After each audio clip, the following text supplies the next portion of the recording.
It's Taste of Country Happy Hour. It's Evan and Amber from Taste of Country Nights, and we are so excited to have Gabby Barrett on with us. What's going on, Gabby? Hi, hello. Thanks for having me. Thanks for coming on. We want to remind everybody, of course, too, we're going to do a fan Q&A coming up at the end. So if you do have any questions for Gabby, go ahead and start putting them and liking and commenting and everything. Now, on release day of Goldmine, what did you do to celebrate? Did you old school it and go to like Walmart and buy a copy of the CD?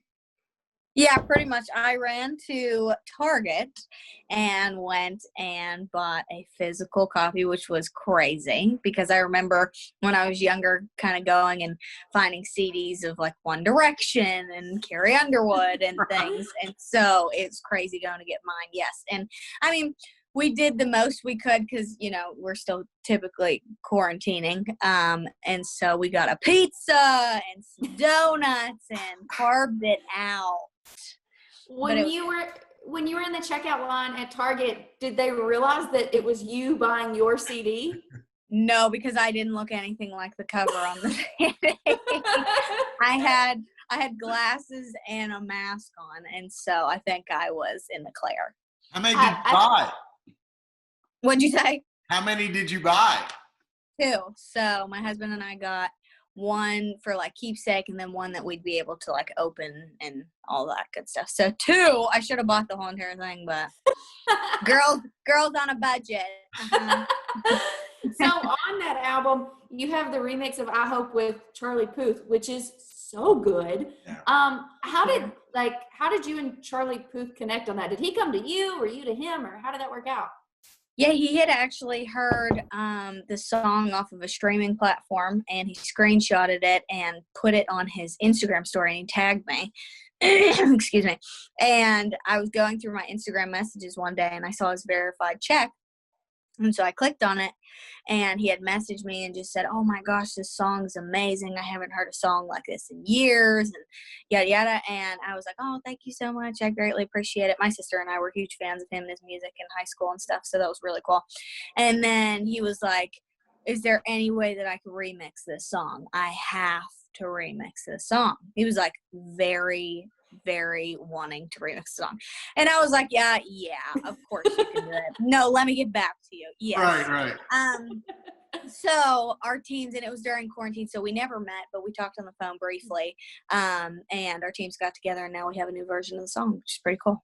I got to tell you, I have a couple friends that work at pop stations, and I was telling them about I Hope, like a long time before the Charlie Puth station. You know, I was like, man, this is an anthem. Watch, it's going to cross over. And then when the Charlie Puth one came out, I was like, she did it on this.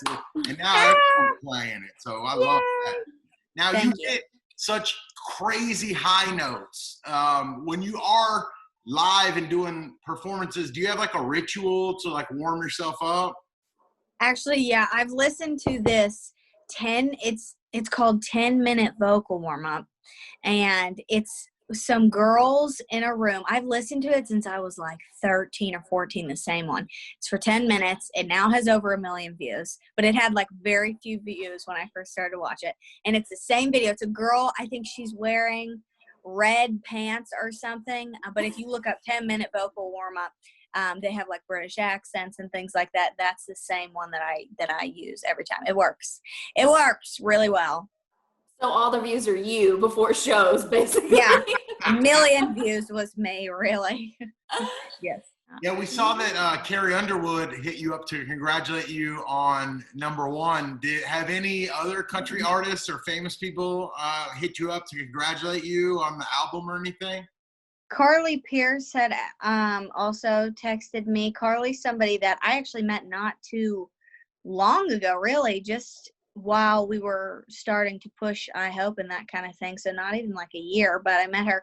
She's somebody that I respect a lot and is extremely kind. I mean, extremely kind. I will never forget the first time I met her. We did like a guitar pull together, and she pulled me behind stage and was like, "Hey, she was like, I'm betting on you this year. I think it's you. She was like, I am all in your court. I think you're amazing. Like, just super genuine, nice stuff.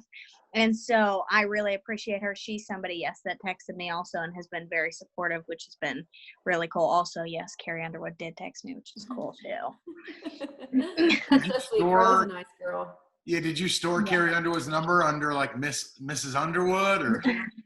No, we're on a first name basis. Oh! We're friends.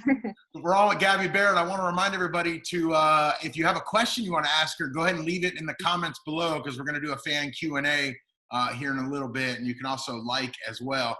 Let's talk about your husband, Cade. Now, I'm married and quarantine, we got pretty far, and then my wife loves me, but she tells me now, like, I hate you. I don't think I'd go that far with me. But how's it been in quarantine with Cade? It's been good. It's been really, really good. He's, I met him on American Idol, so he's also a musician. He knows the world of all of that, which is really nice to have a spouse that has the understanding and support of, everything that's going on with me and how time-consuming things are, which is why we basically do this together, music stuff together. He was very heavily involved with the album and playing guitar on it and things like that. But during quarantine, it's been really good. We've been taking this time to just spend with family. He's from Texas. I'm from Pennsylvania. We live in Nashville, so it's hard when you're going all the time to visit with family. And it was hard to also let everything kind of like soak in that was happening with I Hope and just everything that's come from that. So during this time, we've been really taking advantage of that. And then just really, we were prepping for the album too, which is finally here. So it's been good. It's been really good. There are a lot of like love songs on this album. Did he directly inspire those? I would say so. I think, when you kind of fall in love and you get married and all of these things, it affects your writing in so many different ways. And so I think our love story is one that is very special, especially to me. And so it's always fun to write songs about him. I could write a million songs. Do you, like, after you write one of those songs, do you go to him and you're like, hey, this is about you, listen to it real quick, hold on? Yes, I've shown him the songs. Actually, the good ones, the one that's our second push to country radio right now is about him, and it was inspired by him. And I showed it to him, and if he gets, teary-eyed or cried, I know it's a good one. So it's a good one. Hey! Yes.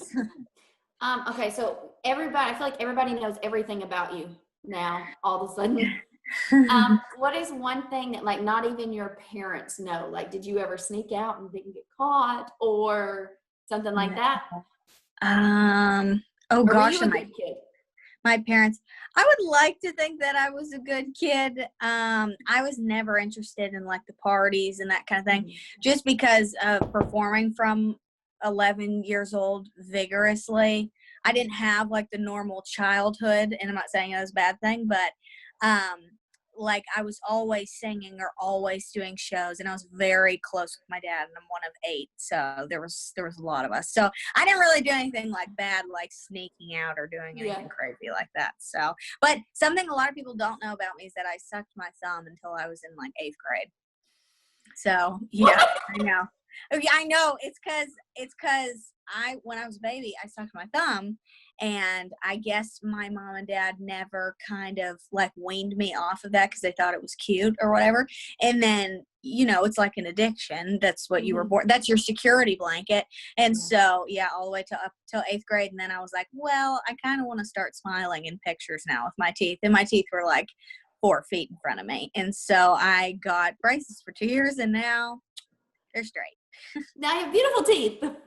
Yay, thankfully, yes. Did you have braces, Amber? I had braces. No, I didn't have braces. Oh, I used to get different you have great rubber teeth. bands. Thanks.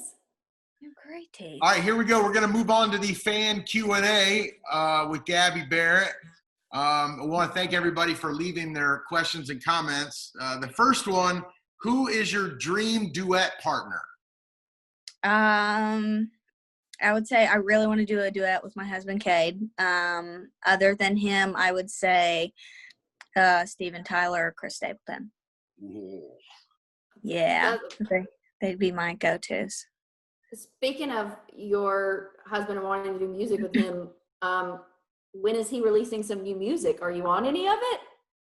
So with his music, he's kind of slowed down on that just because we now do that together. So we basically are like a Stevie and Lindsay thing, minus the relationship.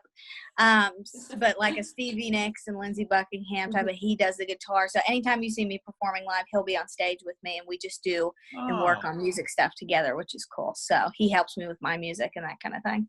So y'all go back on tour. Once you go back on tour, you'll be together?